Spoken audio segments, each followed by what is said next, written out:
আসসালামু আলাইকুম। প্রিয় দর্শক, অন্য মঞ্চের আলাপচারিতায় আপনাদের সকলকে আমন্ত্রণ জানাচ্ছি। সুপ্রিয় দর্শক শ্রোতা মণ্ডলী, আপনি এই মুহূর্তে আমাকে যে যেখান থেকে দেখছেন এবং পরবর্তীতে ভিডিওটি যে যেখান থেকে দেখবেন, আপনাদের সকলকে জানাই আমি আমার প্রাণঢাল অভিনন্দন এবং শুভেচ্ছা। থাম্বনেল এবং ব্যানার দেখে আপনারা হয়তো চিন্তা করছেন হঠাৎ করে এটা কি বললাম, হাই প্রোফাইল মিটিং।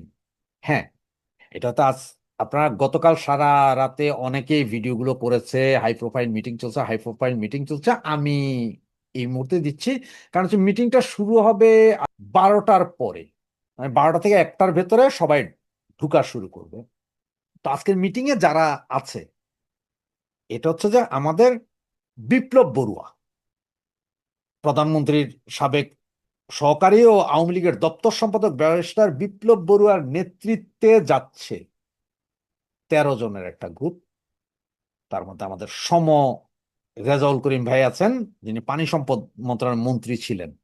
হয়তো বলতাম যে উনি মন্ত্রী, আরে না, কারণ রেজাউল করিমের কমিটিতে কোনো পদ পদবি নেই, বিপ্লব বড়ুয়ার আছে। এবং শেখ হাসিনার খুব কাছে থাকার কারণে, নেত্রী কাছে থাকে না, তার নেতৃত্বে যাচ্ছেন। বা আপনি ধরে নেন কারণ নেতৃত্বে যাচ্ছেন না, এদের ডাকা হয়েছে। তো সেখানে আমেরিকা থেকে অলরেডি চলে গেছেন উনি, আজকে 3 দিন যাবত ওখানে আছেন।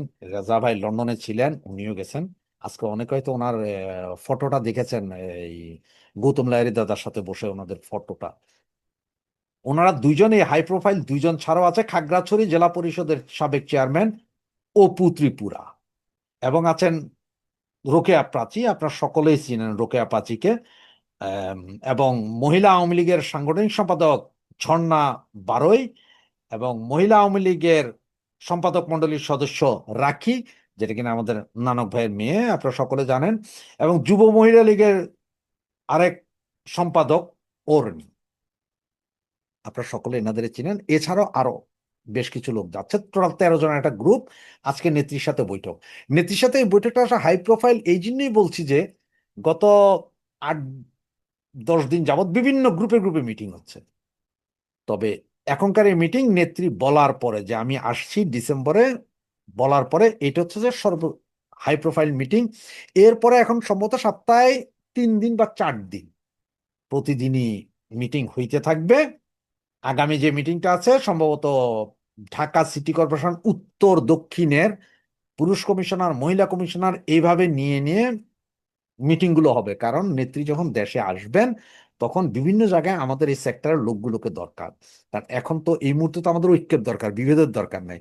এই মুহূর্তে আমাদের সংযোগের দরকার, বিয়োগের দরকার নাই। সুতরাং এই হাই প্রোফাইল মিটিং চলছে। এই হাই প্রোফাইল মিটিং থেকে মিটিং শেষে, কালকের টানা টোটাল মিটিং গুলোর শেষে হয়তো আমরা, আজকে যেহেতু 12 তারিখ, হয়তো 30 তারিখ বা আগামী মাসের যে কোনো সময় আমরা দুইটা ইনফরমেশন পেতে পারি। সে দুইটা ইনফরমেশন, একটা হচ্ছে যে যে নেত্রীর পক্ষ থেকে যে কোনো একজন, হয়তো নেত্রী যা যা বলবে সেটা আমাদের মাঝে পৌঁছে দেওয়ার জন্য একজন হইতে পারে। এবং আইন অঙ্গনের তো অনেক আইনজীবীর সাথে কথা হচ্ছে, মিটিং হচ্ছে বিভিন্ন ধরনের। বাংলাদেশ থেকে অনেক আইনজীবী অলরেডি ঘুরে এসেছেন, বিদেশে যারা আছেন তারাও কথা বলছেন। এইটারও একটা আইন ফোরাম করে সেখানেও একজন বা দুইজন, এবং মিডিয়া সেলের মিডিয়া প্রচারের জন্য একজন বা দুইজনের নাম এভাবে ঘোষণা হতে পারে। মানে এগুলো কোনো ডিরেক্ট পদবি না এই মুহূর্তে।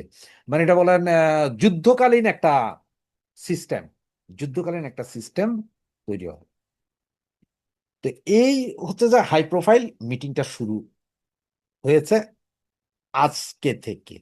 মানে আপনাদের কাছে যখন ভিডিওটা যাবে ঠিক তার ঘন্টা দুয়েক পর থেকে হাই প্রোফাইল মিটিংটা শুরু হবে। তো এইসব হাই প্রোফাইল মিটিং এর কি প্রয়োজন? বা নেত্রী চাইলে তো অমুক অমুক অমুক অমুক, ধরেন আমারই বলে যে তুই মিডিয়া ব্যক্তিত্ব, আপনারে বলে দিল যে তুই আইন ব্যক্তিত্ব, অমুকেরে বললো যে তুই মায়ের ব্যক্তিত্ব, এইভাবে করে দিতে পারতো না। এইভাবে করা যায় না বিধায় এই মিটিং গুলো করে একটা বাইন্ডিংস আনতেছে সবাইকে। কারণ হচ্ছে যেহেতু ফেরত আসবেন, নেত্রী বলেছেন যে সমস্ত নেতাকর্মীদেরকে নিয়ে উনি দেশে ফেরত যাবেন। সমস্ত নেতাকর্মী বলতে 500-700 নেতাকর্মীও এখন দেশের বাইরে নেই, সবাই দেশে আছে। যারা আছে তারা সবাই যাবে। নেত্রী বলছে আমি আত্মসমর্পণ করবো, নেতারাও আত্মসমর্পণ করবো। এখন আপনারা অনেকে আমাদের জিজ্ঞেস করছেন যে, আমাকেই অনেকে জিজ্ঞেস করছেন, তো আমি জানি যে অনেক অনেকে জিজ্ঞেস করছেন যে নেত্রী আসলে আমাদের উপর নির্দেশনা কি, এই কি সেই কি। দেখেন, আগে আমাদের বিচার করতে হয় কি আমাদের শত্রু কারা। সর্বপ্রথম আপনি যদি শত্রু চিহ্নিত করতে না পারেন তাহলে আপনি বুঝবেন না যে আপনি করবেন কি। এখন নেত্রী যখন দেশে যাবে, আমাদের শত্রু প্রথম তো সরকার, তারেক জিয়া সরকার আমাদের শত্রু। কারণ তারা আমাদের জন্য ঢাকা এয়ারপোর্ট বলেন, বর্ডার বলেন, নৌপথ বলেন, রেলপথ বলেন, কোথাও যায় আমাদের জন্য ফুল নিয়ে দাঁড়ায় থাকবে না যে এসো এসো গো গান গাইয়া ফুল ছিটাই গো, এরকম তো করবে না। ঠিক আছে না? পুলিশ ওদের ওই সক্ষমতা নাই যে আবার আমাদের পিঠে ঘরে তোলার, কিছু কিছু হুমকি দুমকি তো দেখাবে। ওই যে বাঘ যেমন দেখেন না, বাঘ জঙ্গলে যখন বয়স থাকে তখন খুব তেজি দৌড়ায়, বুড়ো হয়ে গেলে একটু হাউ হাউ করে, ওই রকম পুলিশের অবস্থা। আর সেনাবাহিনী হয়তো একটু নড়াচড়া করলেও তারা খুব একটা বেশি কিছু করবে না। তাহলে আমাদের শত্রু কারা? বিএনপি। আমাদের শত্রু কারা? জামাত ইসলামী, মৌলবাদী শক্তিটা আমাদের শত্রু। এবং আইএসআই জঙ্গি। আইএসআই, পাকিস্তানের আইএসআই যারা আছে তারাও কিন্তু কাজকাম শুরু করছে। তারা এই জঙ্গিগুলো লাগাবে আমাদের পিছনে, কারণ তারা জানে যে যদি আওয়ামী লীগ আইসা যদি মাজার সোজা করে দাঁড়ায় যায় তাহলে এই জঙ্গিদের অবস্থা খারাপ। এটা জানে, আমাদের সহযোগিতা করবে। আমাদের সহযোগী অবভিয়াসলি এখন আপনারাও বলতে পারেন, আমরাও বলতে পারি যে আমাদের কিছু ইনফরমেশন দিবে, সহযোগিতা করবে, কিন্তু ভারত এসে যুদ্ধ করবে না আপনার আমার দিন। কিছু লোক মিডিয়া ব্যক্তিত্বের মধ্যে ধরেন, কিছু কিছু মিডিয়া ব্যক্তিত্ব যারা 5ই আগস্টের আগে আওয়ামী লীগ এন্ট্রি হয়ে গেছিলেন, তাদের মধ্যে যারা যারা অপমানিত হয়েছেন এরপরে, এরা কিছু কিছু লোক আমাদের সহযোগিতা নামবে। সে আগেই ভালো ছিলাম কথার মতো। এছাড়া যেসব নর্মাল লোক যে আওয়ামী লীগ করছে অত সমর্থন করে, এইসব লোক, এই যে হাজার হাজার লোক চাকরি গেছে, শিক্ষক মিক্ষক, এরা অন্তত কিছু করতে না পারবে মৌন সমর্থন দিবে। এরা আপনাদের মিছিল মিটিং এ এসে রাস্তায় দাঁড়ায় হয়তো 2টা পানির বোতল দিয়ে যাবে চুপে চাপে, নিরীহ লোকেরা। বাকি আমজনতা, রিক্সাওয়ালা টিক্সাওয়ালা, তারপর ট্যাক্সি ড্রাইভার, মানে গরিব মেহনতি মানুষ, এরা আবার আপনাদের সাথে আসবে, কিছু কিছু হেল্প করবে। 100% সবাই নাইমা আপনাদের সাথে যুদ্ধে বন্দুক ধরবে না। যুদ্ধে বন্দুক সবাই ধরে না, সৈনিক বন্দুক ধরে, আমজনতা ধরে না। কিন্তু আমজনতা ব্যাটেল ফিল্ডে অন্য কাজ করে দেয়, কেউ খাবার দেয়, কেউ পানি দেয়, কেউ চিকিৎসা সেবা দেয়, কেউ ট্রিটমেন্ট দেয়। এইটা তাহলে আমাদের শত্রু হচ্ছে যে মূলত আইএসআই এর এজেন্ট যেগুলো আছে বাংলাদেশে, মৌলবাদী যেগুলা, এই টার্কিশ এজেন্ট, পাইক্কা এজেন্ট, এগুলা, সাথে বাংলাদেশের মৌলবাদীগুলা, এই এনসিপির গুন্ডা, এগুলোর কথা কয়া লাভ নেই, এগুলো মুতের সাথে বাইসা যাবে বিএনপি। বিএনপি এবং প্রশাসনের একটা অংশ হয়তো চাইবে। কারণ কি জানেন, গত 2 বছরে তারা যারা খাইছে বা যা খাইতেছে, এখনো যা খাইতেছে, তারা কি এমনি এমনি ছেড়ে দিবে মনে করেন? ছেড়ে দিবে না। তারাও কিন্তু একটা মরণ কামড় দিবে। এই মরণ কামড় তারাও চাইবে না যে বাবারে এটা ছেড়ে দিয়ে, তো তারা জানে যে তাদের সবার বিচার হবো, এখানে কেউ ইন্ডিমিউনিটি পাবে না, এটা জানে। সুতরাং তারাও ছেড়ে দেবে, তারা মরণ কামড় দিবে, আর সেই মরণ কামড় আবার আমরাও দিতে হবে। এখন আপনারা বলতে পারেন ভাই আমরা কিভাবে মরণ কামড়? ভাই একটা কথা বলি আপনার, নেত্রী আসবে এটা শোনার পরে কিন্তু অলরেডি শুরু হয়ে গেছে এদের ধূপধুপানি। এখন আপনি একটা জিনিস চিন্তা করেন যে 5ই আগস্ট নেত্রী 1:30 থেকে 2টার ভেতরে আমরা খবর পেয়ে গেলাম যে নেত্রী দেশ ত্যাগ করেছেন। সেনা সেনা প্রধান এসব বললেন না, এরপরে প্রচন্ড একটা তাণ্ডব চালাইলো এই মৌলবাদী জামাত বিএনপি গোষ্ঠী। আপনারা মনে রাখতে হবে, ওরা যে তাণ্ডবটা চালাইছে, ঠিক নেত্রী যখন বলবে যে আমি কালকে আসছি বা পরশু আসছি, সেম তাণ্ডব 100 গুণ গতিতে আমি আপনি চালাইতে হবে। আমি আপনি যখন এই তাণ্ডব চালাবো, এই তাণ্ডব তারা সইতে পারবে না। এই তাণ্ডব সর উপায় নেই তাদের। তবে এই তাণ্ডবের মধ্যে আমরা কোনো পুলিশ মারবো না, কোনো থানা লুট করব না, থানা আক্রমণ করব না। সেনাবাহিনী শক্তের ভক্ত নরমের জন্য, এরা মারবে না, আমাদের মারতে আসবে না। প্রথমে একটু হাইফাই করলো কিন্তু করবে না। ওই যে গোপালগঞ্জে যে 5 জন মারছে, ওই ঘটনা এরা আর ঘটাইবো না। কারণ হেরাও এখন সাইরা দিয়ে মাকাইন্দা বাতি অবস্থায় আছে। পুলিশ চুপ হয়ে যাবে, কারণ আপনি যখন রাইগা যাবেন, আপনি যখন মাইর শুরু করেন, পুলিশও সামনে আসবে না। ওই যে সন্ত্রাসী গোষ্ঠী, এটা আপনি চিহ্নিত করে পারেন। নেত্রী বারবার বলছে যে চিহ্নিত করো, লিস্ট করো, হ্যান করো, ত্যাগ করো, বলছে না? কারণ হচ্ছে যে আপনি নেত্রী ঘোষণা দেওয়ার লগে লগে ওই অ্যাটাকটা আপনারে করতে হবে। ফার্স্ট অ্যাটাক যদি আপনি কইরা বসেন, তখন কারণ আমাদের তো এমনি সব গেছে, কিছুই নাই, তো আমরা এখন অ্যাটাক করলে আর কি বা করবি? যদি আমরা এই অ্যাটাক যদি করতে না পারি, তাইলে কি হবে জানেন? আমরা পিছায়া পড়বো। এটা মনে হয় কিন্তু ফুটবল খেলায় যেই দল যত বেশি প্রেসার করে অ্যাটাক করছে, সেই দলে কিন্তু গোল করে দিচ্ছে। আপনি অ্যাটাক করতে না পারলে, আপনি যদি অ্যাটাকিং ক্ষমতা না থাকে, সেভিং ক্ষমতায় যান, তাহলে আপনি জিতবেন না, আপনারা ফরওয়ার্ডে খেলতে হবে। সুতরাং আপনি ফরওয়ার্ডে খেলতে হবে। ঠিক নেত্রী বলার সাথে সাথে যদি ফরওয়ার্ডে খেলতে পারেন, তাইলে দেখবেন যে ওরা ভয়ে 5ই আগস্ট আমি আপনি চলে গেছি কেন, ওরা এত বেশি ফরওয়ার্ডে খেলতে আসছে যে আমাদের দ্বিধাহীন হয়ে গেছি, আমরা বুঝে উঠতে পারিনি। ঠিক ওদের ওই সুযোগ, এবার ওদের জন্য ওই সুযোগ আর দেওয়া যাবে না। আমি আপনি নামার সাথে সাধারণ পাবলিকও উঠে তাদের শুরু করবে এটা, এবং এইটাই করতে হবে। এইটা কইরেই আমরা ওদের বুঝাই দিতে হবে সবকিছুর শেষ আছে, এবং এইটা হচ্ছে যে আমাদের শেষ খেলা। মনে রাখেন যে নেত্রী আসার ঘোষণা দেওয়ার সাথে সাথে আমরা অ্যাটাকিং এ যাইতে হবে। আমরা আর তখন সেভিং এ যাই লাভ নেই, মানে সেফ সাইডে যাই লাভ নেই, আমরা অ্যাটাকিং এ যাব। আমরা যদি ফরওয়ার্ডে খেলি দিই, খেলা দিলে ঠেলা দিবে, খেলার সাথেই ঠেলা হয়ে যাবে, কিন্তু কোনো নিরীহ ব্যক্তি বা অন্য কাউরে না, এই জঙ্গি গোষ্ঠীর ধৈরা উৎপটাং করে দিতে হবে। তাইলেই আমরা আইসা যাব। আস্তে আস্তে আরো খবর আসবে, আরো অনেক কিছু বলবে, আরো অনেক কিছু হইতে থাকবে, দেখতে থাকেন।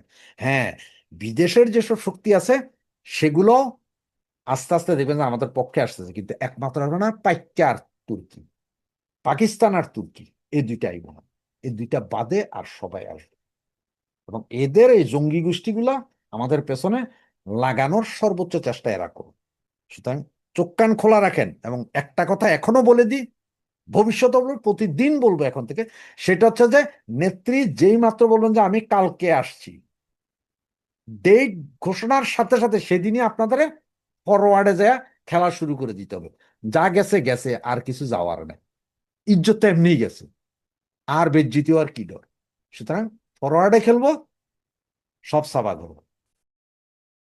গত 2রা জুলাই বৃহস্পতিবার রয়টারের পক্ষ থেকে শেখ হাসিনার সাথে কথা বলা হয়। একটি সাক্ষাৎকারের ব্যাপারে আগের থেকেই অ্যাপয়েন্টমেন্ট করা ছিল ফোনে, এবং সেদিন সাক্ষাৎকারটি শুরু হয়।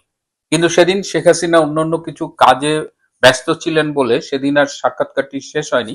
কিন্তু পরের দিন 3রা জুলাই শুক্রবার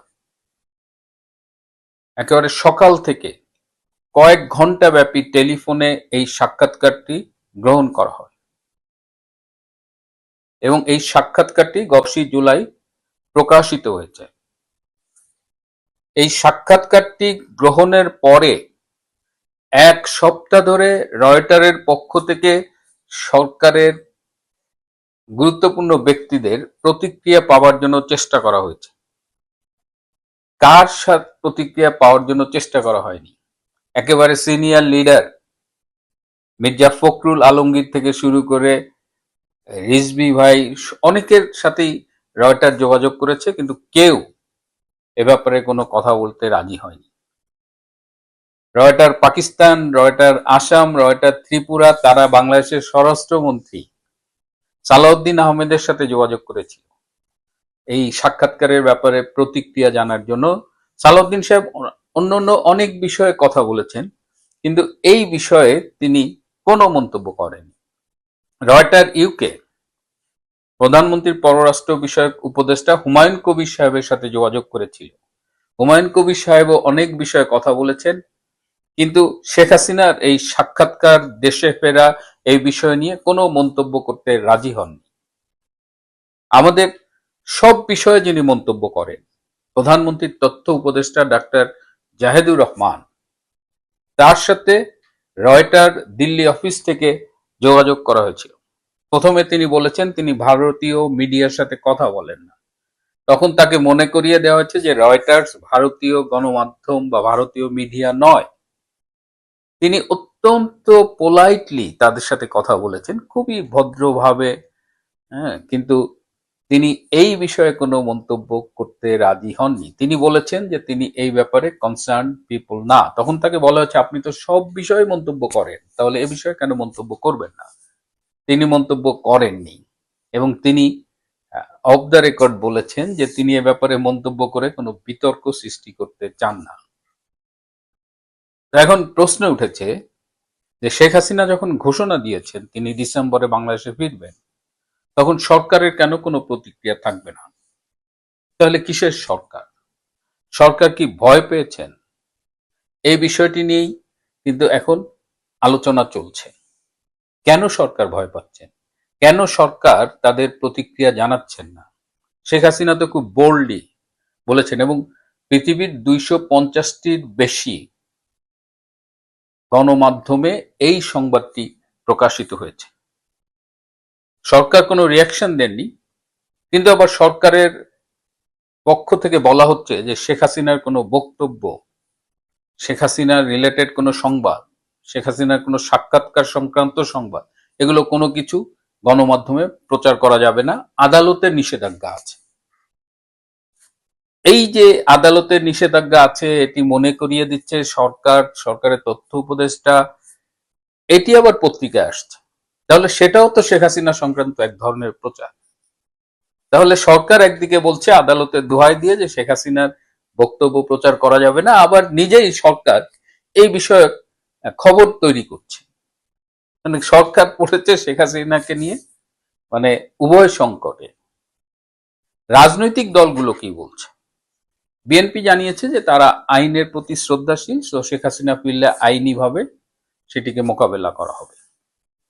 জামাতের আমির ডক্টর শফিকুর রহমান, যাকে আপনারা চুম্মা শফিক বলেই ডাকেন, তিনি বলেছেন এই সাক্ষাৎকার এবং শেখ হাসিনার ফেরা এর মধ্য দিয়ে তিনি একটি দীর্ঘমেয়াদী ষড়যন্ত্রের আভাস পাচ্ছেন।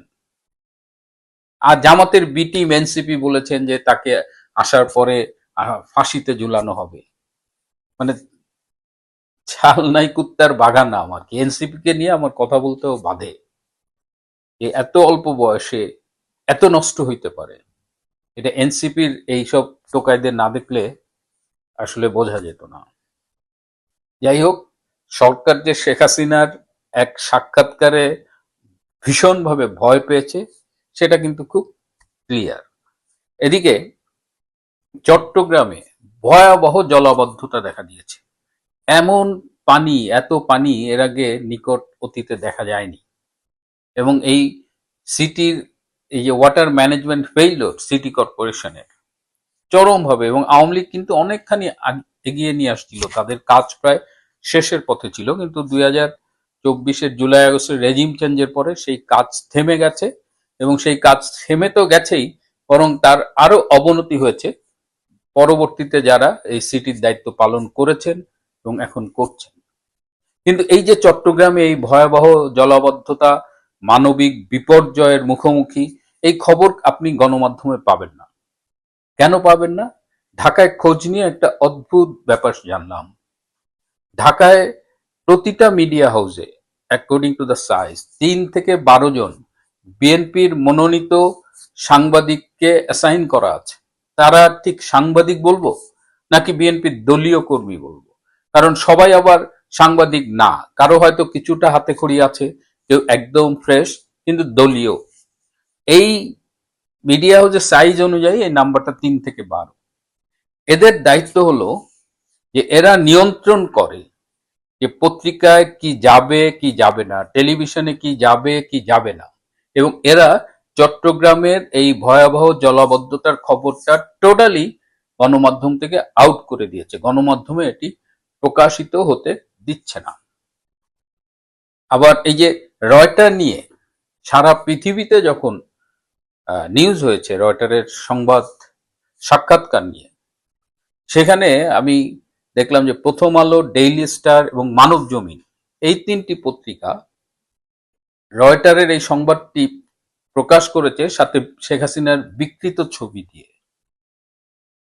মানে আপনি রয়টারের নিউজ প্রকাশ করেছেন, আপনি রয়টারের ছবি দেন, মানে তাদের একটু বেশি আতঙ্ক। গণমাধ্যম তো গলা টিপে ধরেছেই, কিন্তু গণমাধ্যমের স্বাধীনতা নিয়ে যারা এতদিন কথা বলেছেন, যারা টক শোতে এসেছেন, তারা কেউ কিন্তু আজকে গণমাধ্যমের স্বাধীনতা নিয়ে কথা বলছে না। গণমাধ্যমের গলায় যে পা দিয়ে বিএনপি তার টুটি চেপে ধরেছে, সেটি নিয়ে কিন্তু আমাদের সিভিল সোসাইটি আজকে খুব বেশি কথা বলছে না।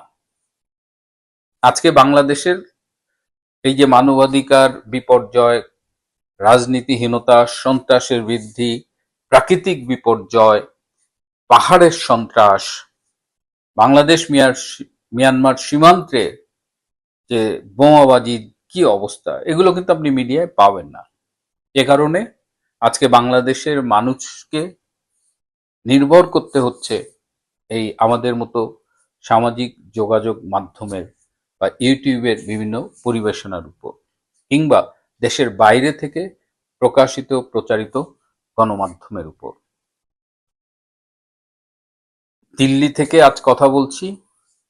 আজকে সকালে দিল্লি এসেছি। মালয়েশিয়ার চ্যাপ্টার আপাতত শেষ। আজ এ পর্যন্তই। ভালো থাকবেন। সাবেক প্রধানমন্ত্রী শেখ হাসিনার ডিসেম্বরে বাংলাদেশে ফেরার ঘোষণা নিয়ে দেশটির সব মহলে এখন চুলচেরা বিশ্লেষণ চলছে।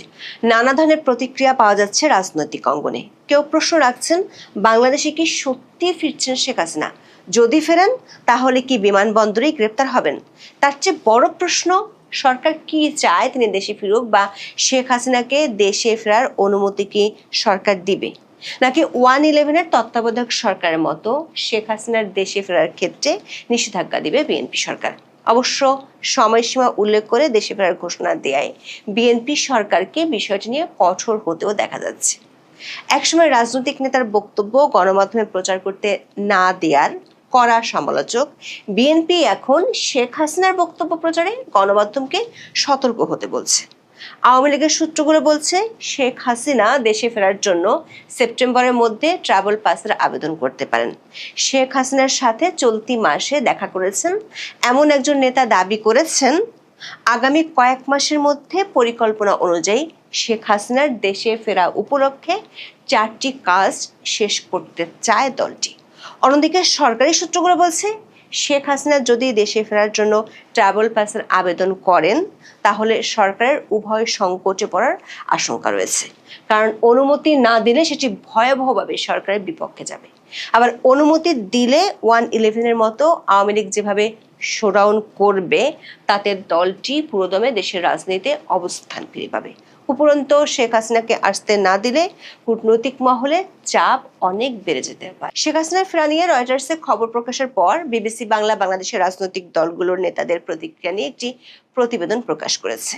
প্রতিবেদনটির শিরোনাম হলো, শেখ হাসিনার দেশে ফেরার বক্তব্য নিয়ে যা বলছে বিএনপি, জামাত ও এনসিপি।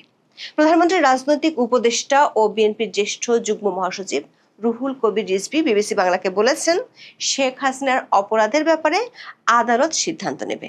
জনাব রিজভী বলেছেন, শেখ হাসিনা বা ক্ষমতাচ্যুত আওয়ামী লীগের নেতারা দেশে ফিরবেন কি ফিরবেন না, বা তারা কি করবেন সেটা তাদের বিষয়, তাদের দলীয় সিদ্ধান্তের বিষয়। অন্যদিকে শেখ হাসিনা দেশে ফেরার যে কথা বলছেন, এর পিছনে অন্তর্নিহিত কোনো রহস্য বা ষড়যন্ত্র থাকতে পারে বলে মনে করছেন জামাত ইসলামের নেতারা। দলটির সেক্রেটারি জেনারেল মিয়া গোলাম পরোয়ার বিবিসি বাংলাকে বলেছেন, যদিও স্বরাষ্ট্রমন্ত্রী আওয়ামী লীগের বিরুদ্ধে কড়া কথা বলছেন, কিন্তু আওয়ামী লীগকে পুনর্বাসনের জন্য সরকারের কোনো অংশ পরিকল্পিতভাবে কাজ করে থাকতে পারে।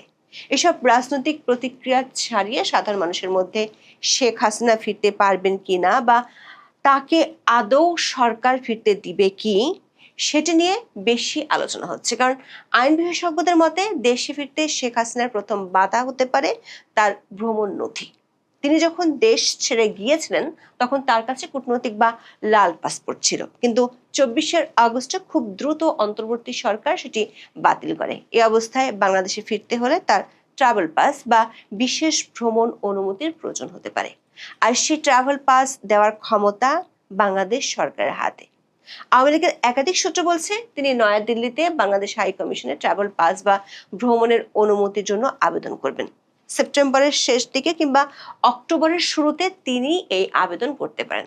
বাংলাদেশ সরকার নিয়ম অনুযায়ী কোনো নাগরিকের পাসপোর্ট না থাকলে বা মেয়াদ শেষ হয়ে গেলে জরুরি ভিত্তিতে দেশে ফেরার জন্য যে ট্রাভেল পাস দেওয়া হয়, সেটির মেয়াদ সাধারণত 3 মাস বা 90 দিন থাকে। ফলে অক্টোবরের শুরুর দিকে ট্রাভেল পাস পেলে তিনি ডিসেম্বরের মধ্যে দেশে আসতে পারবেন। বিশ্লেষকরা মনে করেন, এই ট্রাভেল পাসের আবেদনের মধ্য দিয়ে শুরু হবে শেখ হাসিনার দেশে ফেরার আনুষ্ঠানিক প্রক্রিয়া।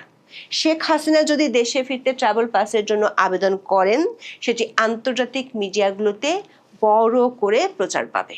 বাংলাদেশে প্রথমে ইউনূসের অন্তর্বর্তী সরকার এবং বর্তমানে বিএনপি সরকারের শীর্ষ মহল থেকে বারবার বলা হচ্ছে তারা শেখ হাসিনাকে ফেরত চেয়ে কূটনৈতিকভাবে ভারত সরকারের কাছে আবেদন করেছে, কিন্তু গত 2 বছরে এই আবেদনের কোনো ইতিবাচক ফলাফল দেখা যায়নি।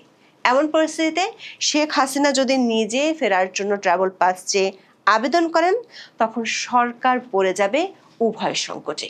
প্রথম সংকটটি হলো, যাকে সরকার ফেরত আনার জন্য চেষ্টা করছে বলে প্রচার করছে, তিনি যখন নিজেই ফেরার জন্য আবেদন করেন, তখন যদি তাকে ফেরার অনুমতি দেয়া না হয়, তাহলে সরকারের মনোভাব নিয়ে জনমনে বিরাট প্রশ্ন দেখা দিবে। একেবারে একই রকম না হলেও খানিকটা মিল আছে এমন একটা পরিস্থিতিতে 1-11 সময় তখনকার অন্তর্বর্তী সরকার পড়েছিল।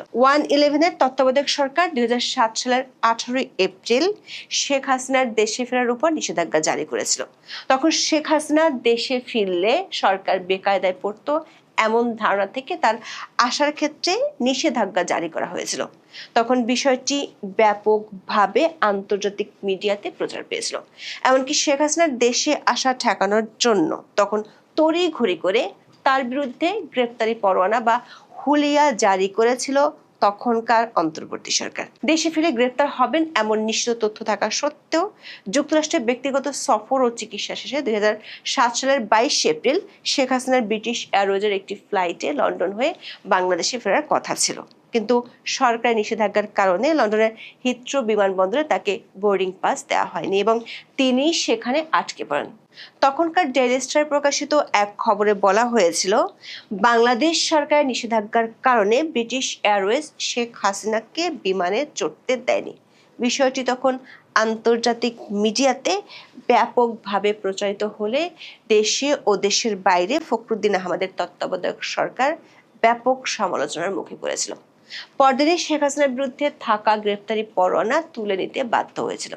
শেষ পর্যন্ত দেশি বিদেশি ব্যাপক চাপের মুখে তখনকার তত্ত্বাবধায়ক সরকার সেই নিষেধাজ্ঞা তুলে নিতে বাধ্য হয় এবং সব বাধা উপেক্ষা করে 2007 সালের 7 মে শেখ হাসিনা দেশে ফিরে আসেন।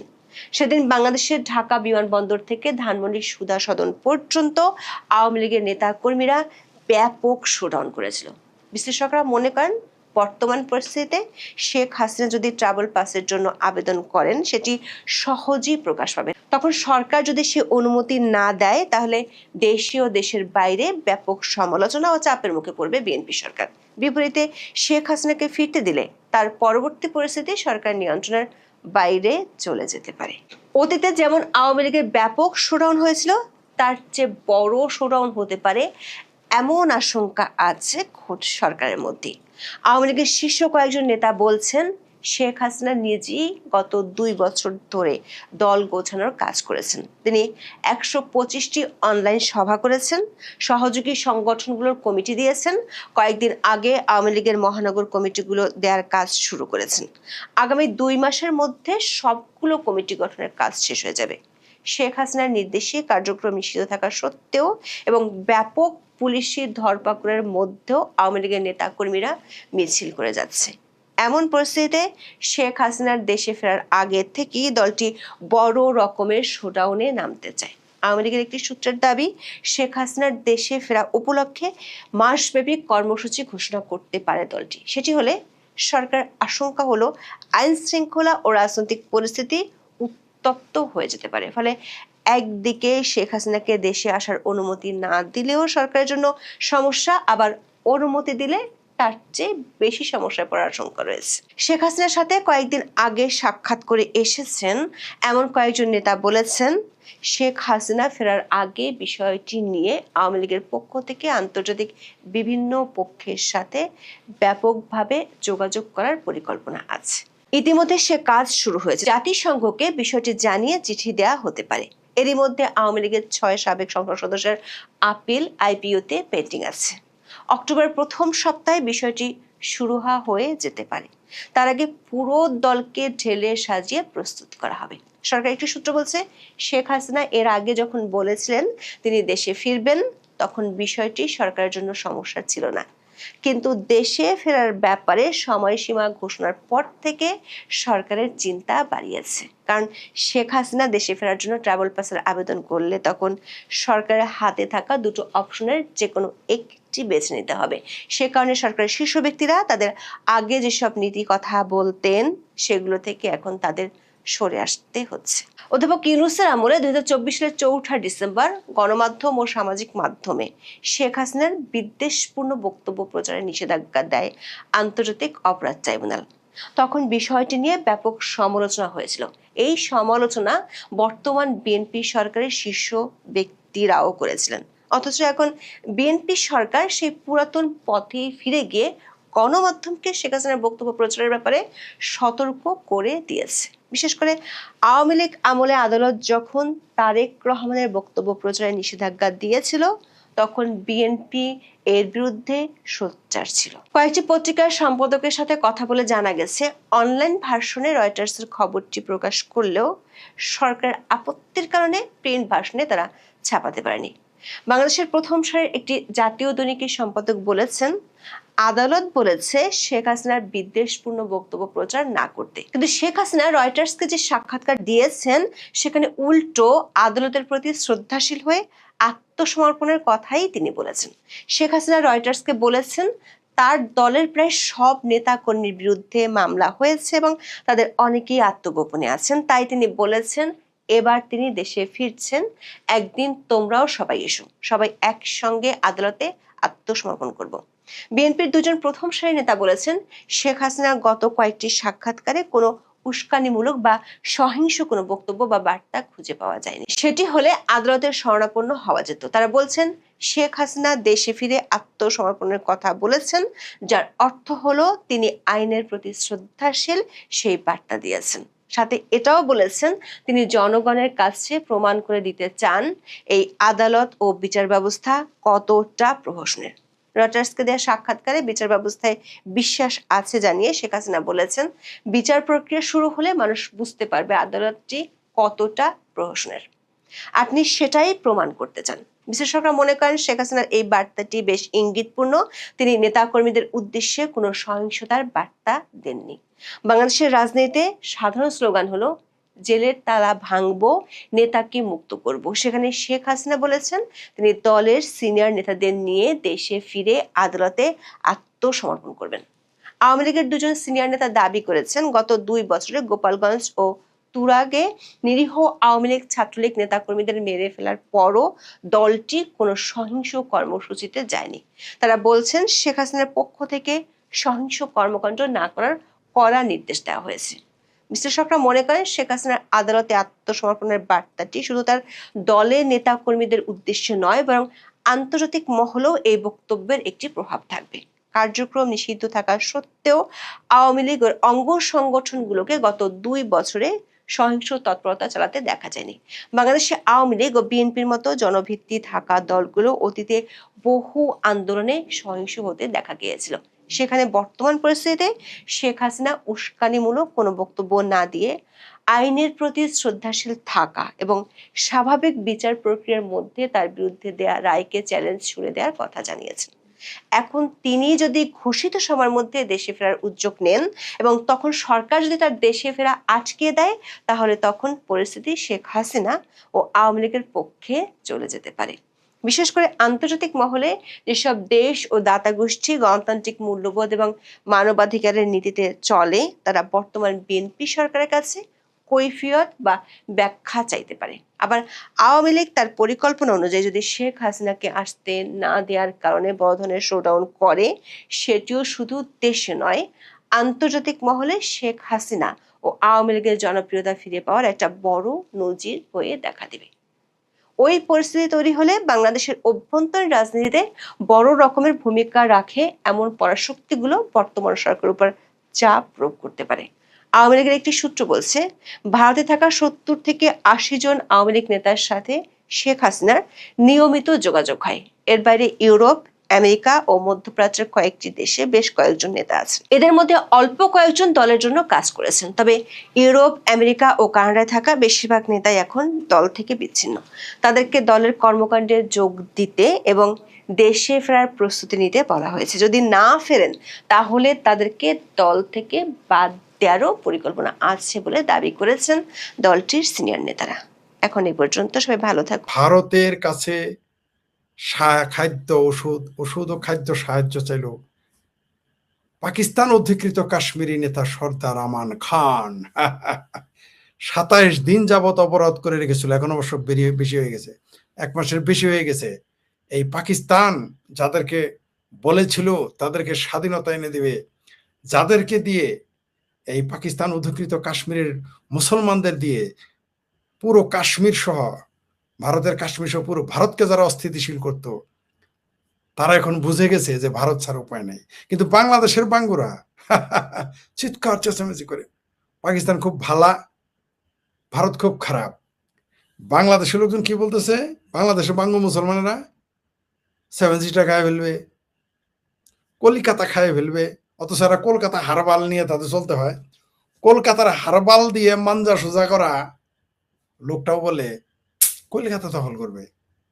এই দেশের হাঁপানি রুগী, এই দেশের রিক্সাওয়ালা, লিল্লাখার মোল্লা ও তালেবা মানে তালেব এলেম, এরা কি বলে জানেন, ভারত দখল করবে, দিল্লি দখল করবে। এক লিল্লাখরকে তো আপনারা দেখেছেন, সে বলেছে 1 কোটি লোক নিয়ে ভারত দখল করবে।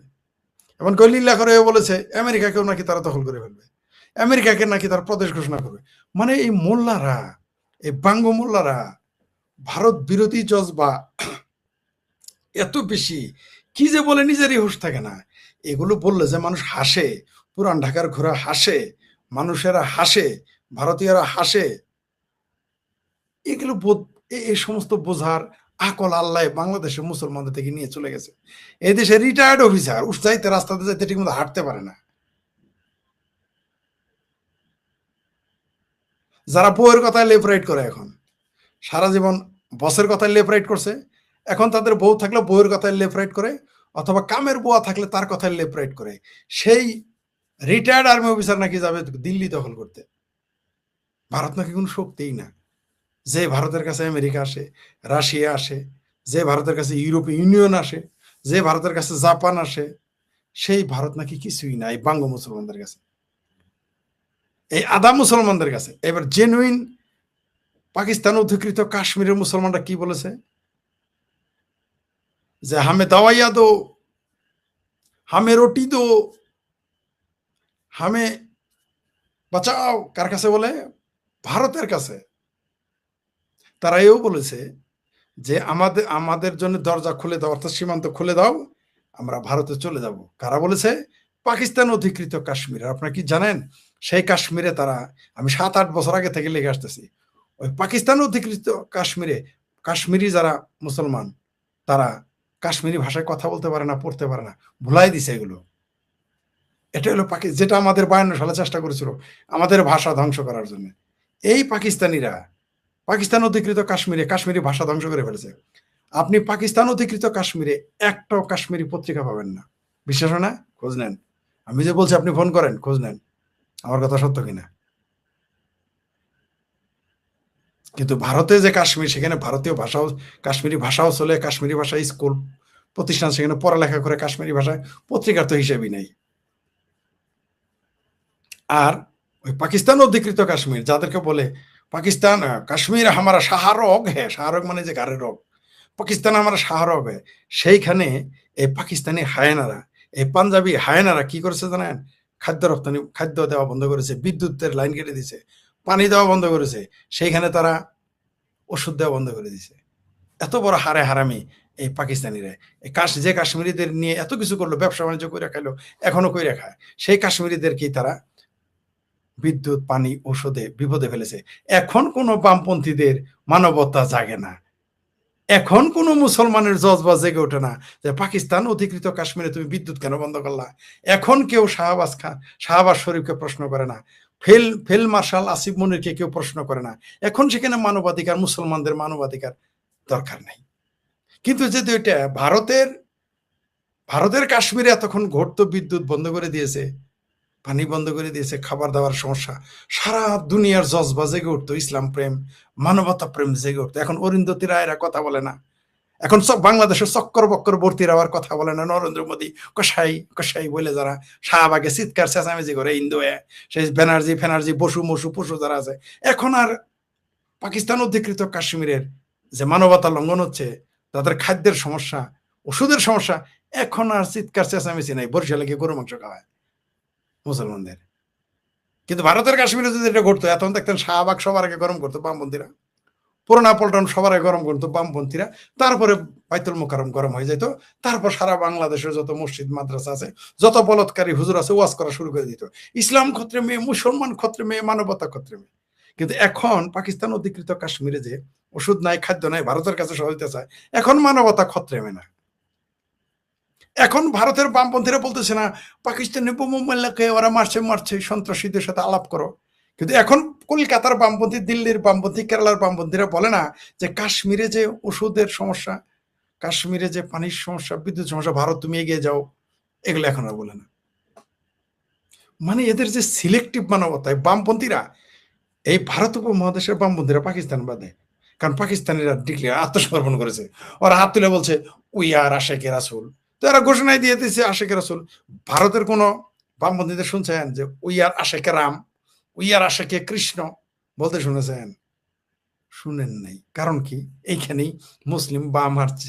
এই বাম, মুসলিম বাম, হিন্দু বামের আবার বাংলাদেশের বামের আবার গরুর মাংস বিলি করে, এটা খাইতে একটু লজ্জা পায় তাই খায় না। আর ভারতের বামেরা গরুর মাংস খায়। কিন্তু পাকিস্তানের বামেরা কি করছে? উই আর আশেকে রাসূল। পার্থক্যটা দেখেন। তাই পাকিস্তানের বামপন্থীদের আপনি আর কিছু বলছেন, অন্তত স্বীকারই নিচ্ছে উই আর আশেকে রাসূল, মার্কসিজম, কিন্তু উই আর আশেকে মোহাম্মদ।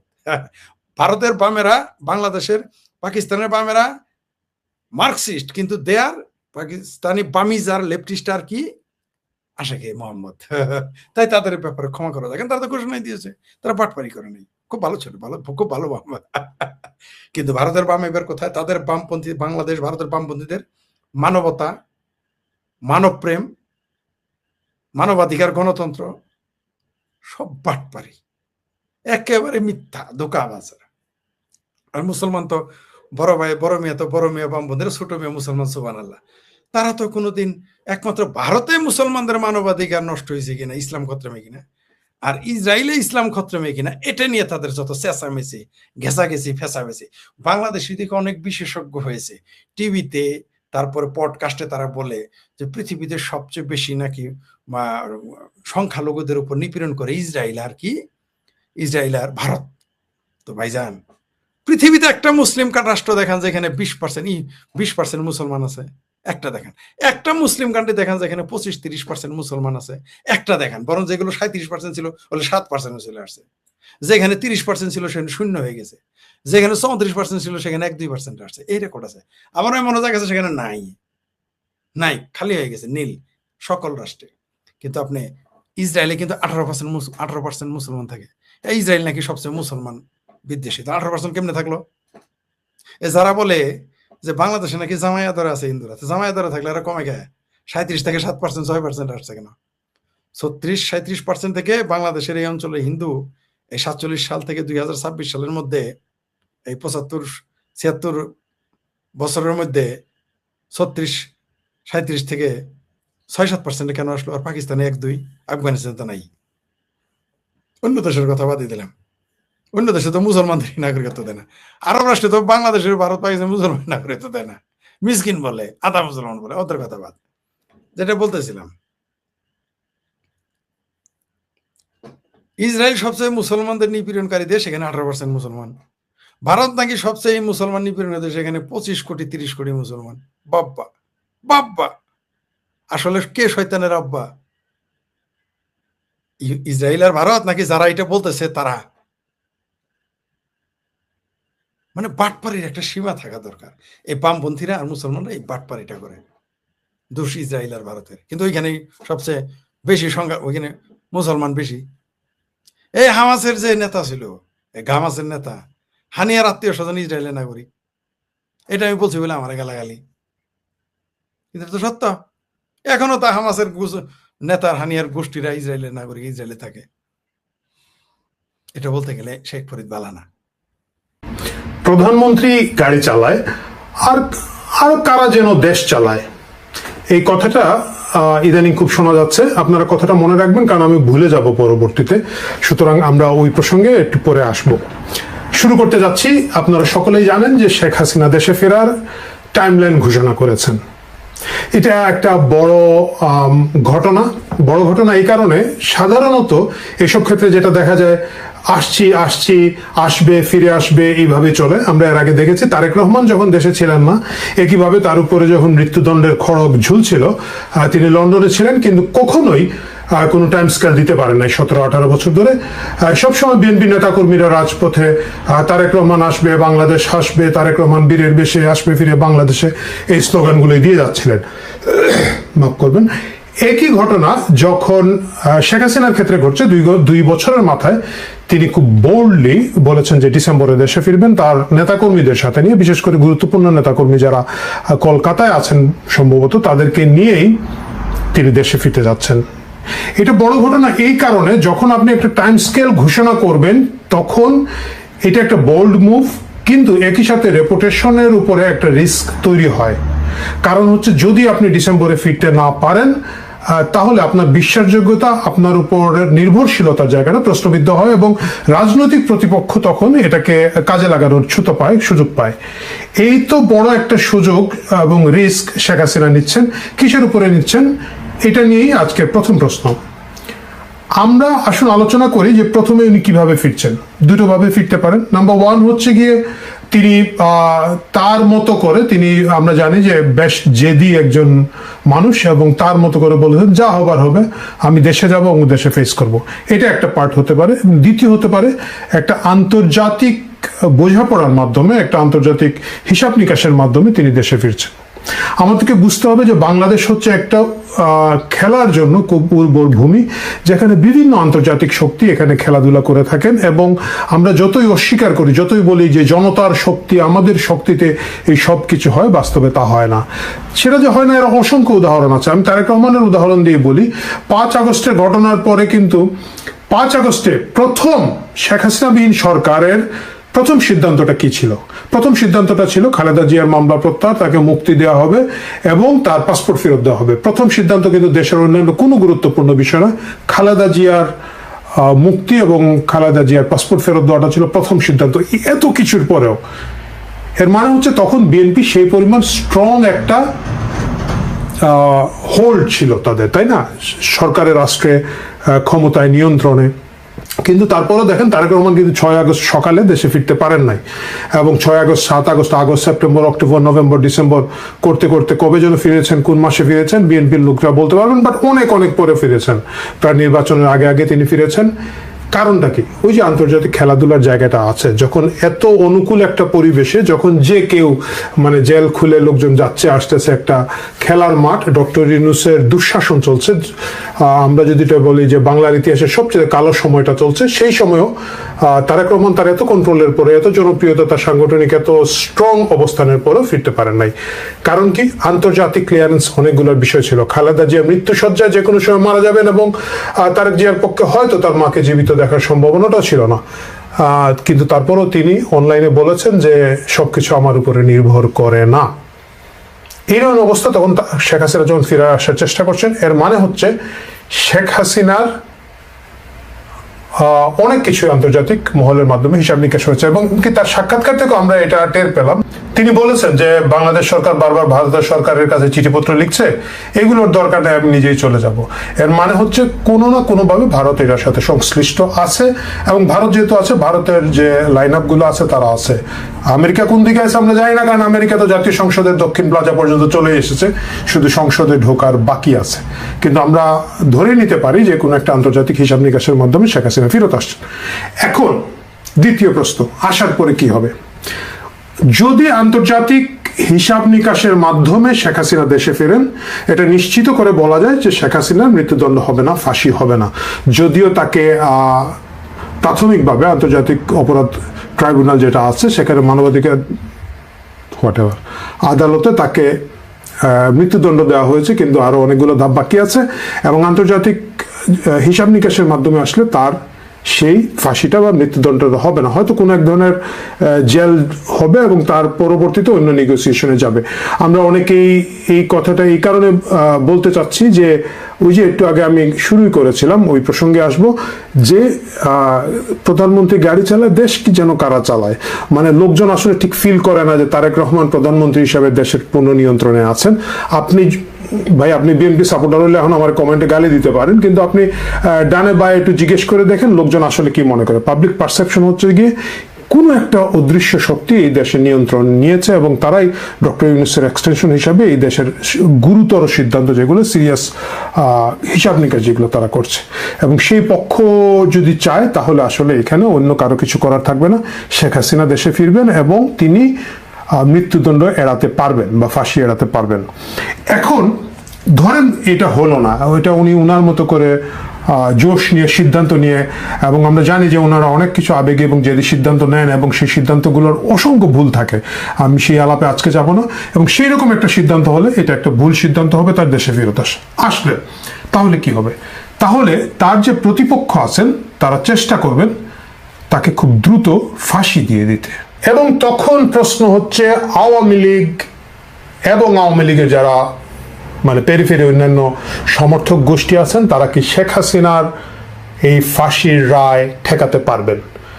কারণ খুব স্বাভাবিকভাবে যদি কোনো ধরনের আন্তর্জাতিক হিসাব নিকাশ এবং লোকাল হিসাব নিকাশের বাইরে শেখ হাসিনা দেশে প্রত্যাবর্তন করেন, তাকে গ্রেফতার করা হবে বিমানবন্দর থেকে, যেভাবে আসবেন তিনি সাথে সাথে তাকে গ্রেফতার করা হবে। এবং যারা ক্ষমতায় আছেন বিএনপি জামাত জোট, তারা চেষ্টা করবেন খুব দ্রুত যাতে মৃত্যুদণ্ডটা কার্যকর করা হয়। সেক্ষেত্রে আওয়ামী লীগের হাতে একমাত্র উপায় হচ্ছে শেখ হাসিনার মৃত্যুদণ্ড ঠেকানোর, ফাঁসি ঠেকানোর জন্য তাকে রাজপথে এবং অন্যান্য সেক্টরে প্রবল প্রতিরোধ গড়ে তুলতে হবে। প্রশ্ন হচ্ছে আওয়ামী লীগ কি সেটা পারবে কিনা না। 5 আগস্টের পরবর্তী বাস্তবতা, যখন তাদের প্রায় 1.5 থেকে 2 লক্ষ নেতাকর্মী কারাগারের ভিতরে, কত অসংখ্য লোকজন যে পলাতক সেটা তো আমরা হিসাব করতেই পারবো না, সেই অবস্থা তাদের আছে কিনা। নাম্বার 1, আমরা দেখতে পাচ্ছি শেখ হাসিনা এই সাক্ষাৎকারে বলেছেন যে তিনি আসন ওয়ারি 300 আসনের সাথে কথা বলছেন এবং প্রায় অধিকাংশ আসনেই তার কথা বলা শেষ। এর মানে হচ্ছে শেখ হাসিনা তৃণমূলে ফেরত যাচ্ছেন এবং তিনি তাদেরকে সিগন্যাল দিচ্ছেন। আমি জানি না এই যে মিটিংগুলো হয় এগুলোতে কি আলাপ আলোচনা হয়, চেষ্টা করলে খুঁজে বের করা যায়, জানা যায়, সেই চেষ্টাটা করি নাই, তাদের আভ্যন্তরীণ এবং সাংগঠনিক ব্যাপার। কিন্তু তাদের এক ধরনের প্রস্তুতির জায়গাটা হচ্ছে সাংগঠনিকভাবে হয়তো তিনি নিচ্ছেন, হয়তো সাংগঠনিক রিস্ট্রাকচার হচ্ছে, এবং যারা আওয়ামী লীগের একেবারে তৃণমূলের নিবেদিত লোক তারা হয়তো সেটার সেই প্রস্তুতি নিচ্ছেন। আওয়ামী লীগের দ্বিতীয় শক্তি হচ্ছে যে তাদের কালচারাল ফোর্স, যেটাকে কালচারাল হেজিমনি বলা হয়, এবং প্রতিপক্ষ এটার বিরুদ্ধে খুবই খুবই খুবই বেজার, বিরক্ত। 5 আগস্টের আগে এই ফোর্সটাকে আসলে প্রতিপক্ষ কাজে লাগাতে পেরেছিল। আমরা জানি যে ব্যাপক টাকা পয়সা দেওয়া হয়েছে, কিন্তু টাকা পয়সার বাইরেও বিভিন্ন অর্গানাইজেশন স্কিল দিয়ে এটাকে তারা রাজপথে নামাতে পেরেছিলেন। এখন এটা আবার আওয়ামী লীগের বিরুদ্ধে সক্রিয় থাকবে কিনা না। আমার ধারণা আওয়ামী লীগের বিরুদ্ধে এই কালচারাল ফোর্সটাকে এখন এই মুহূর্তে খুব একটা সক্রিয় রাখা যাবে না। এর কারণ হচ্ছে ডক্টর ইউনূস এই ফোর্সটাকে যদিও তখন কাজে লাগিয়েছেন, পরবর্তীতে বড় আকারে বেইমানি করেছেন। কারণ তারা দেখেছেন যে যেহেতু এই ফোর্সটার পুরো নিয়ন্ত্রণ তারা নিতে পারবেন না এবং বিকল্প ফোর্স তৈরি করতে পারবেন না, সেক্ষেত্রে এটাকে ধ্বংস করে দেওয়াটাই ভালো হবে। শিল্পকলা একাডেমিতে কি যেন সেনানিবাসের মতো একটা মিনি ক্যান্টনমেন্ট তৈরি করে রাখা হয়েছিল। কালচারাল অ্যাক্টিভিটিস একেবারেই সারা বাংলাদেশে নিয়ন্ত্রণ করা হয়েছে। বাউল টাউল শো যারা যেখানে আছেন মফস্বলতে একেবারে তছনছ করে দেওয়া হয়েছে। এমনকি যাদেরকে নামানো হয়েছিল তাদের মধ্যে ধরেন মামুনুর রশিদের মতো লোক, যেটা আমি আগের দিনের ভিডিওতে আলোচনা করেছি, তাকে প্রায় ঘাড় ধাক্কা দিয়ে মঞ্চ থেকে নামিয়ে দেওয়া হয়েছে। এই ঘটনাগুলো হয়েছে। উদীচীর উপরে আক্রমণ হয়েছে, তারপরে উদীচীর 2টো পার্ট অবশ্য, যা একটা হচ্ছে জুলাইপন্থী লালদের পক্ষে, আর একটা হচ্ছে নন জুলাইপন্থী বা মৌলবাদের বিরুদ্ধে শক্তি, যারা কোনোভাবেই মৌলবাদের সাথে আপোষ করবে না, সেই অংশের উপরে হামলা হয়েছে। ছায়ানটের উপরে হামলা হয়েছে। আমরা দেখেছি এই বঙ্গবন্ধুর সিনেমাটার এখানে অভিনয় করার জন্য একজন নায়িকাকে গ্রেফতার করা হয়েছে এয়ারপোর্ট থেকে কোনো কারণ ছাড়া, যদিও আরেক নায়িকার হাজবেন্ডকে তখন উপদেষ্টা করা হয়েছিল। যাই হোক, সেই কালচারাল ফ্রন্টটা এখন সেইভাবে আর কাজ করবে বলে মনে হয় না। যে আসাদুজ্জামান নূর নিশ্চিত আশা বসেছিলেন যে তিনি গ্রেফতার হবেন না, কারণ তার 14 গোষ্ঠী মিলে এই লাল বিপ্লবের সহায়তা করেছেন, তার সকলে কালচারাল, তার অফিস সহ, মানে তার ব্যবসায়িক পার্টনাররা সহ, তার অফিসে অর্গানাইজিং টিম হয়েছে, কমিটি হয়েছে, টাকা পয়সা ডিস্ট্রিবিউট হয়েছে। সেই আসাদুজ্জামান নূর সাহেবও কিন্তু জেলের ভিতরে এখন কারাগারে মৃত্যুর দিন গুনছেন একভাবে বলা যেতে পারে। এর মানে হচ্ছে তারা প্রতারিত হয়েছেন, তাই না? শুধুমাত্র আমাদের সায়ান আপু ডেইলি, আমি দেখি যে একটা গিটার নিয়ে, আমি ওনাকে খুব পছন্দ করি ভাই, কিন্তু ডেইলি ক্যাঁ করে উনি 1 জুলাইকে বাঁচিয়ে রাখার একটা চেষ্টা করছেন। এটা অনেকটা এর আগে আমার ফিডে কন্টিনিউয়াস আসতো, মামুন লায়লার অশ্লীল কাহিনীগুলো প্রায় দেখতাম আসতো এবং মামুনরে নিয়ে কানতো। ওইটা যেরকম বিরক্তর উৎপাদন করতেছে, সায়ান আপুর এই বারবার মানে একা বিপ্লব 2 হাতে ঠেকায় রাখার চেষ্টাটা কাছাকাছি লাগছে। যাই হোক, সায়ান আপুকে শুভেচ্ছা, কারণ আমার খুব প্রিয় একজন শিল্পী। সেই প্রসঙ্গে আমরা এখন না যাই। সো সবকিছু মিলিয়ে আমরা দেখতে পাচ্ছি এই ফ্রন্টটা আওয়ামী লীগের বিরুদ্ধে কাজে লাগাতে পারবে না, বরঞ্চ এখানে আওয়ামী লীগের একটা ডমিনেন্স আছে, সাংবাদিক সমাজের মধ্যে আছে। এমনকি আপনারা দেখবেন যে যারা খুব বড় লাল ছিলেন জুলাইতে, সেই সাংবাদিকরা এখন কিন্তু ইউনুসের বাটপার ছাড়া কথা বলেন না। তাদের অনেকেই ইউনুস সাহেব জেলে টেলে ঢুকিয়ে নিয়ে এসেছে এবং ব্যাপক সংখ্যক লোক সিনিয়র সাংবাদিক মানে আপনারা জানেন, সিনিয়র সাংবাদিক মানে যাদের চাকরি নাই সাংবাদিক। যেমন ধরেন আমি এখন একটা সিনিয়র সাংবাদিক দাবি করতে পারি, যেহেতু আমি সাংবাদিকতা পেশায় ছিলাম এবং এখন সাংবাদিকতা আমার কোনো চাকরি নাই। সো এই স্পোক পার্সনগুলো কিন্তু এখন ইউনুসপন্থীদের হাত থেকে সরে এসে উল্টো দিকে কথা বলছেন। আগেই ভালো ছিলাম এই টোনটা ছলে বলে কৌশলে দেওয়া শুরু করেছেন। সুতরাং এই জায়গাটাও আওয়ামী লীগ একটা বড় অ্যাডভান্টেজ পাবে। প্রশ্ন হচ্ছে, সেক্ষেত্রে কি লড়াই অনিবার্য? সেক্ষেত্রে লড়াই অনিবার্য, এটাকে ঠেকিয়ে রাখার কোনো উপায় নাই।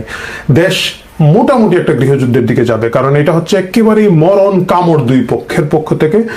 দেশ এখন কেন সেই জায়গায় যাবে? কারণ হচ্ছে গত 5 আগস্ট পরবর্তী সময় দেশের ভিতরে যে সহাবস্থান, ন্যূনতম একটা ভদ্র সহাবস্থান ছিল, এই জিনিসটা ধ্বংস হয়ে গেছে। এটা সুকৌশলে ধ্বংস করে দিয়ে একেবারে মুখোমুখি দাঁড় করিয়ে দেওয়া হয়েছে। আগে কি হতো? আগে ধরেন একটা রেজিম চেঞ্জ হতো, সরকার চেঞ্জ হতো, একটা দলের পর আরেকটা দল আসতো, তাদের বড় যারা আছেন, ধরুন সচিবালয়ের সিনিয়র সচিবরা, সচিব এগুলো পরিবর্তন হতো, আর্মি পুলিশের প্রশাসনের পরিবর্তন হতো, কিন্তু সাধারণ একটা তৃণমূলের লোক যিনি চাকরি করে যাচ্ছেন, তিনি হয়তো কোন একটা রাজনৈতিক দলের সমর্থক, তাকে নিয়ে অনেকটা ওই যে আর্জেন্টিনা ব্রাজিলের মতো হাসাহাসি হতো, কি রে তোমরা হেরে গেছো এটা, কিন্তু তার জীবন জীবিকা কখনো ঝুঁকির মুখে পড়তো না। 5 আগস্টের পরে আমরা দেখতে পাচ্ছি প্রত্যেকের জীবন জীবিকা, বাসস্থান, নিরাপত্তা সবকিছু ঝুঁকির মুখে পড়ে যায়। মানে একেবারে তৃণমূল, একেবারে গ্রামের একটা প্রাইমারি স্কুলের অঙ্কের টিচার, তাকে পর্যন্ত ঘাড়ে ধরে থাপ্পড় দিয়ে বের করে দেওয়া হচ্ছে। সুতরাং এই যে প্রত্যেকটা লোকের জীবন এখন আসলে রাজনৈতিক পট পরিবর্তনের উপর নির্ভর করছে, রাজনীতির পরিবর্তনের উপর নির্ভর করছে, এবং যার কারণে প্রত্যেকটা মানুষের এখন জান দিয়ে লড়ার দুই পক্ষে প্রশ্ন উঠে এসেছে। যে লোক কিছুই ছিল না, যে লোকরা আপনারা জীবনে দেখেন নাই, চিনেন নাই, বুঝেন নাই, সেই লোক এখন দেখবেন বড় বুদ্ধিজীবী, সে দেখবেন একজন বড় অমুক তমুক হাবিজাবি হয়ে বসে আছে। সে কি তার আসন ছাড়তে চাইবে? যারা এক্সপোজ হয়েছে জামাতের পক্ষে, সেটা একেবারে মনে করেন যে লোক দীর্ঘদিন ছদ্মবেশের মধ্যে ছিল, একেবারে তথাকথিত সেকুলার পোশাক পরে মাথায় কাপড় না দিয়ে ঘুরতো, সেও দেখা যাচ্ছে যে ডাকসু নির্বাচনের পরে হিজাব টিজাব দিয়ে ঘুরে গেছে, একমাত্র মোনামি ম্যাডাম বাদ, বাট ওনার কথা বাদ। এই যে যারা এক্সপোজ হয়ে গেছে, তারা কি করবে? তাদের তো একটা অস্তিত্বের লড়াই। সুতরাং তারাও মরণ কামড় দিবে, সেই মরণ কামড়ের মধ্য দিয়ে তারা তাদের টিকে থাকতে যাবে। এবং উল্টো দিকে যারা গ্রেফতার আছে, দেশ বাড়ি ছাড়া আছে, ঘর বাড়ি ছাড়া আছে, চাকরি হারিয়েছে, ব্যবসা হারিয়েছে, বিভিন্নভাবে ক্ষতিগ্রস্ত, তারাও টের পেয়েছে এখন যে রেজিম চেঞ্জের সাথে তাদের প্রত্যেকের জীবন মান এবং জীবনের নিরাপত্তা একটা বড় ঝুঁকির মুখে পড়ে যায়। সুতরাং তারাও চেষ্টা করবে তাদের মতো করে আওয়ামী লীগের সাপোর্ট দিয়ে অন্তত পক্ষে একটা পলিটিক্যাল গ্যাঞ্জামের মাধ্যমে দিয়ে নিজেদের স্পেস তৈরি করে ফেলার চেষ্টা করবে। শেষ পর্যন্ত কি হবে আমরা জানি। 5 আগস্টের পরে যে থানাগুলো লুট হয়েছিল, সেই অস্ত্রগুলো উদ্ধার হয় না। এই অস্ত্রগুলো জুলাইপন্থীদের হাতে আছে। এর মধ্যে আমরা 2-1 বার একটু খোঁজ খবর দেখেছিলাম, পাকিস্তান থেকে অস্ত্র আসতেছে। সেই অস্ত্র কতগুলো বৈধ পথে এসেছে, কতগুলো অবৈধ পথে এসেছে আমরা জানি না। আমরা দেখেছি পাকিস্তানে ঘন ঘন জুলাই বিপ্লবের নেতারা যান এবং সেখানে তারা অনেক বেশি আদর আপ্যায়িত হন। পাকিস্তান হাই কমিশনের সাথে দেখা করেন অনেক লোকজন। সুতরাং আমরা ধরেই নিতে পারি ISI অ্যাক্টিভলি এখানে কাজ করবে এবং তারা চেষ্টা করবে শেখ হাসিনার ফিরে এসে নিরাপদে থাকার, পলিটিক্যাল ফিরে আসা তাকে যে কোনো মূল্যে প্রতিহত করতে। উল্টো দিকে হাসিনাপন্থী যে আছেন, অবভিয়াসলি অস্বীকার করার কিছু নেই, ভারত হয়তো চেষ্টা করবে কিছুটা সাহায্য করতে। ভারতের গোয়েন্দা সংস্থা যদি ISI উল্টো দিকে থাকে, এদিকে থাকার চেষ্টা করবে। চায়না এখানে একটা বড় প্লেয়ার হয়ে গেছে, টার্কি একটা বড় প্লেয়ার হয়ে গেছে, বাট এটা একটা বড় আকারের ফাইটে যাচ্ছে। আজকের ভিডিওর শিরোনাম করেছিলাম যে এর মাধ্যমে আওয়ামী লীগের বিলুপ্তির একটা ঝুঁকি আছে কিনা। না, হ্যাঁ, এর মাধ্যমে বিলুপ্তি হওয়ার ঝুঁকি আছে যদি শেখ হাসিনা ডিসেম্বরে আসার কথা বলে না আসেন। যদি অন্য কোনো সিচুয়েশন তৈরি হয় সেটা আলাদা, কিন্তু যদি না আসেন আওয়ামী লীগের বিশ্বাসযোগ্যতা, শেখ হাসিনার বিশ্বাসযোগ্যতা নিয়ে কথা বলার সুযোগ তৈরি হবে। এটা স্লোলি আওয়ামী লীগকে ক্ষতিগ্রস্ত করবে। আর যদি শেখ হাসিনা ফেরত আসেন এবং শেখ হাসিনার মৃত্যুদণ্ড বা ফাঁসি যদি আওয়ামী লীগ এবং আওয়ামী লীগ সমর্থকরা ঠেকাতে না পারেন, সেক্ষেত্রে পরবর্তীতে তারা এই দেশে রাজনীতি করতে পারবেন না। সুতরাং তারা খুবই জোরালো চেষ্টা করবেন এবং শেখ হাসিনার রাজনৈতিক ফেরত আসা এবং অবস্থান গ্রহণ করাকে ঠেকানোর জন্য আমরা জানি যারা আইএসআই সমর্থিত জঙ্গি গোষ্ঠীর যে অংশটুকু আছে তারা চেষ্টা করবে, যারা বিগ স্ক্রিনে জুলাই পন্থী হিসেবে নিজেদেরকে দাবি করে সুবিধা পেয়েছেন তারা তাদের মতো করে চেষ্টা করবেন, সাধারণ যারা জুলাইতে ইনভলভ ছিলেন তারা তাদের মতো করে খেলার চেষ্টা করবেন। সবকিছু মিলিয়ে আগামী ডিসেম্বরে শেখ হাসিনা যদি ফেরত আসেন সেটা শুধু আওয়ামী লীগের রাজনৈতিক পুনর্বাসন অথবা বিলুপ্তির দিকে নিয়ে যাবে না, সারা বাংলাদেশের রাষ্ট্রের অস্তিত্ব, রাজনৈতিক ঘটনা এবং অবস্থান কোন দিকে যাবে সেটাও একটা বড় প্রশ্ন হয়ে থাকবে। আমি আপনি সবাই মিলে সেটা আগামীতে দেখতে থাকবো। ভালো থাকুন দর্শক, কথা হবে কালকে অন্য কিছু নিয়ে।